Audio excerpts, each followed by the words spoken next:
your story about where the faculty came from, actually is one of the things I want to ask you about. Yeah. So. Okay. You tell me when to go? Okay, go ahead. Professor Kenny Lindsay, one of the stars of Harpur College. We've been here today talking about Harpur then and now, and I wanted to ask you something that you mentioned. What was it that brought you here? It was an undistinguished place in 1951. What brought you to the college? Pure chance, because I had a cousin. Should I tell that again? Yes, I think so. Ralph Digman, his name was, and he grew up in Wisconsin like I did, and he was practically like a sixth brother of mine. And he was teaching here, and he called me up at Williams and said, "Well, you want a job?" And I said, "I have a job." And he said, "Well, come on, anyhow, we'll pay your way," back and forth. So I did. And I was just flabbergasted by the contrast between run-down barracks for Army people who are no longer there on an ex-city dump, which was Harpur College. And yet, the interview was better than any interview I've ever had in any other institution. And it was run by Barney Huppe, Aldo, John Well. Do you remember him? Oh, I do. Oh, yeah. Uncle John to me. Yeah, Uncle John. He was a great guy. And we went on for about 4 hours. And it was something that I was not getting at Williams College, that kind of intellectual intercourse. At Williams, too bad, people just wanted to chat over some tea or coffee and then move on. And there was a bit of snobism going on and so on. But nothing to match the experience down here. And they're the people who established that marvelous course, humanities course, which we all had to participate and teach. So, for instance, they would hear Harry Lincoln talk, and they would, on a history of percussion and music, and he gave that. So we, from every field, had to learn about that. And so the next time we heard Beethoven's Fifth, which is big on percussion, we now could put it in, in its proper perspective. Well, let me ask you, in those days, a distinguished academician could go almost anywhere. What kept you here? Those were years when I'm sure you must have been in demand, and something kept you at the university. It was the excitement of forming something brand new, and creating that, and also the fun relationships between the professors. Like we'd all go over together and walk to some restaurant and get a sandwich, and talking about what we were talking about in our lectures. We learned. We were students again, and that was a great experience to be. I had a PhD, but now I'm a student again, and learning. That excitement carried on to the whole experience here at this college, because it was continued that way along. And you had to invent things. And that catalog I brought, that whole curriculum, was something I had to establish. I was 19 years chairman of the art department. You'd think everybody would go mad with that, but no, because you could build from nothing or little and make something new.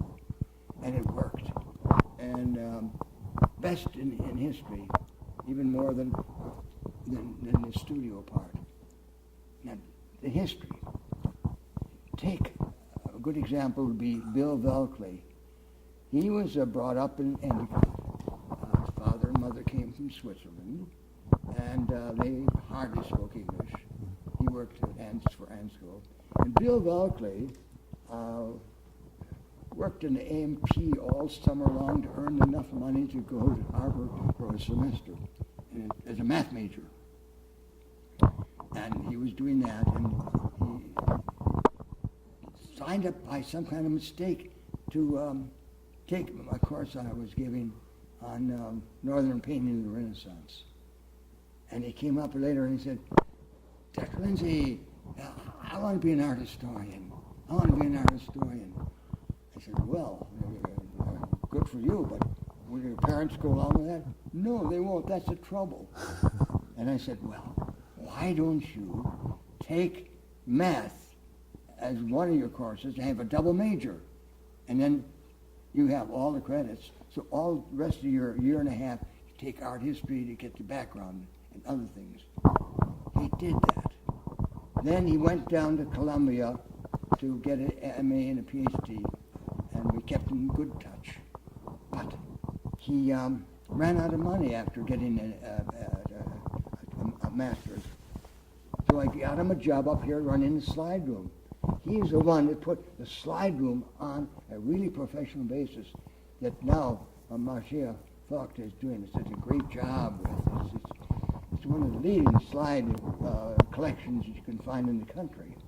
Well, Bill was working there, and he did a good job. And then one day, he got a letter from the Morgan Library, one of the most prestigious art libraries for medieval art in the country, and the world, in fact, saying that he wondered if he would want a little job with one of the professors who needed some help, an intern. And Bill came around and said, you've been so loyal to me and helpful. I don't want to just walk out on you now like that. It wouldn't be right. I said, Bill, if you don't accept that, I'm going to be kicking you all the way down to New York City to take. He did. He just finished his 42nd year there. Is that right?